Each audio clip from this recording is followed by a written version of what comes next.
ಗಂಗಾವತಿ ವಿಧಾನಸಭಾ ಕ್ಷೇತ್ರದಲ್ಲಿ ವಾಲ್ಮೀಕಿ ಭವನಗಳ ಬಗ್ಗೆ ಒಂದು 25% ಹಣ ಬಿಡುಗಡೆ ಮಾಡಿ ಎಲ್ಲ ನಿಂತೋಗಿದೆ. 3 ವರ್ಷ ಆಗಿದೆ, 1 ರೂಪಾಯಿ ಕೂಡ ಹಣ ಬಿಡುಗಡೆ ಆಗಿಲ್ಲ. ಅದ್ರ ಬಗ್ಗೆ ನಾನು ಪ್ರಶ್ನೆ ಕೇಳಿರುವಂತದ್ದು.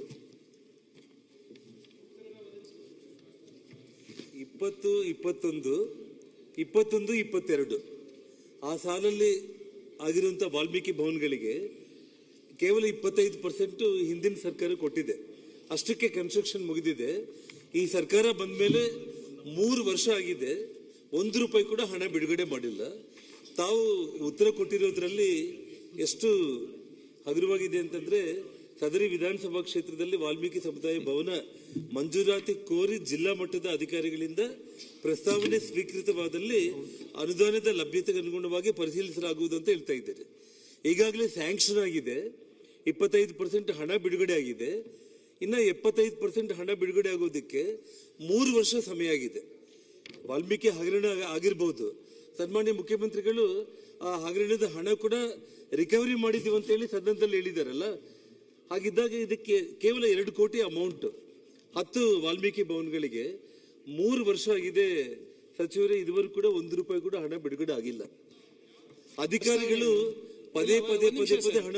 ಒಂದು ನಿಮಿಷ, ಬಹಳ ಸ್ಪಷ್ಟವಾಗಿ 1, 2, 3, 4, 5, 6, 7, 8 ಕಡೆ ನಾವು ಕೊಟ್ಟಿದ್ದೀವಿ. 10 ಕಡೆ ಅದೇ 2.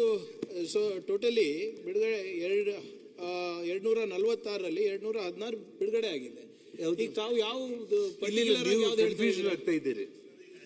ನಾನು ವಾಲ್ಮೀಕಿ ಭವನಗಳು, ಹೌದು, ಅದೇ ಗಂಗಾವತಿ ವಿಧಾನಸಭಾ ಕ್ಷೇತ್ರದಲ್ಲಿ 10 ವಾಲ್ಮೀಕಿ ಭವನಗಳಿಗೆ ಟೋಟಲ್ ಅಮೌಂಟ್ ನಿಮಗೆ 2 ಕೋಟಿ ಹಣ ಬಿಡುಗಡೆ. ಪ್ರಶ್ನೆ ಏನಿದೆ, 2023-24ರಿಂದ 24-25ವರೆಗೆ ಮಂಜೂರಾದ ವಾಲ್ಮೀಕಿ ಭವನ ಬಗ್ಗೆ ಕೇಳಿದ್ದೇನೆ.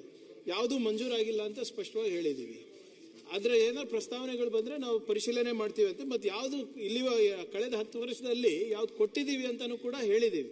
ಬಟ್ ಇಲ್ಲಿ 2 ಕೋಟಿ ವೆಚ್ಚದಲ್ಲಿ ತಾವು 8 ಕೋಟಿ ಅಲ್ಲ, ಅವ್ರು ಕೇಳ್ತಾ ಇದ್ದಾರೆ 2 ಕೋಟಿ ಬೇಕಾಗಿರೋದು. ಈಗ ಬಾಕಿ ಕಂಪ್ಲೀಟ್ ಮಾಡ್ಲಿಕ್ಕೆ ಬಾಕಿ ಇರುವ ಅನುದಾನ ಮಾಡಿ ಅಂತ ಹೇಳಿ. ಆಯ್ತು ಅಧ್ಯಕ್ಷ, ಅದನ್ನ ಯಾವ್ದಿದೆ ಅಂತ ನಾನು ಇಲ್ಲಿ ಮಾಹಿತಿ ಇಲ್ಲ, ನೀವು ಕೊಟ್ರೆ ಅದು ನನ್ನ ಸಂಬಂಧಪಟ್ಟಂತ ಮಂತ್ರಿಗಳಿಗೆ ಮತ್ತು ಮುಖ್ಯಮಂತ್ರಿಗಳಿಗೆ ಕೊಡಿ. ಸರ್ಕಾರ ಪ್ರಾರಂಭ ಮಾಡಿದೆ ಅಂದ್ರೆ ಮುಗಿಸೋ ಜವಾಬ್ದಾರಿನೂ ನಮ್ದೇ ಅಲ್ವಾ ಸರ್?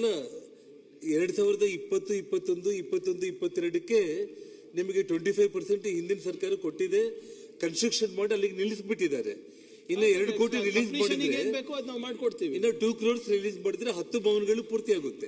Done sir. ಅದೇನ್ ಯಾವ್ದಕ್ಕೆ ಅರ್ಧಕ್ಕೆ ನಿಂತಿವೆ ಅದು ಮಾಡ್ಕೊಡೋದಿಲ್ಲ. ಒಂದು ಟೈಮ್ ಬೌಂಡ್ ಆದ್ರೂ ಹೇಳ್ಬೇಡಿ, 3 ವರ್ಷ ಆಗಿದೆ. ಓಕೆ, ಆಯ್ತು. ಇಲ್ಲ, ನಾನೇ ವೈಯಕ್ತಿಕವಾಗಿ ನಾನೇ ತಗೊಂಡು ಹೋಗ್ತೀನಿ ಸರ್ ಮಾನ್ಯ ಮುಖ್ಯಮಂತ್ರಿ. ಜನಾರ್ದನ್ ರೆಡ್ಡಿ ಅವರ ರಾಜ್ಯದಲ್ಲಿ ಟೈಮ್ ಬೌಂಡ್ ಇಲ್ಲ.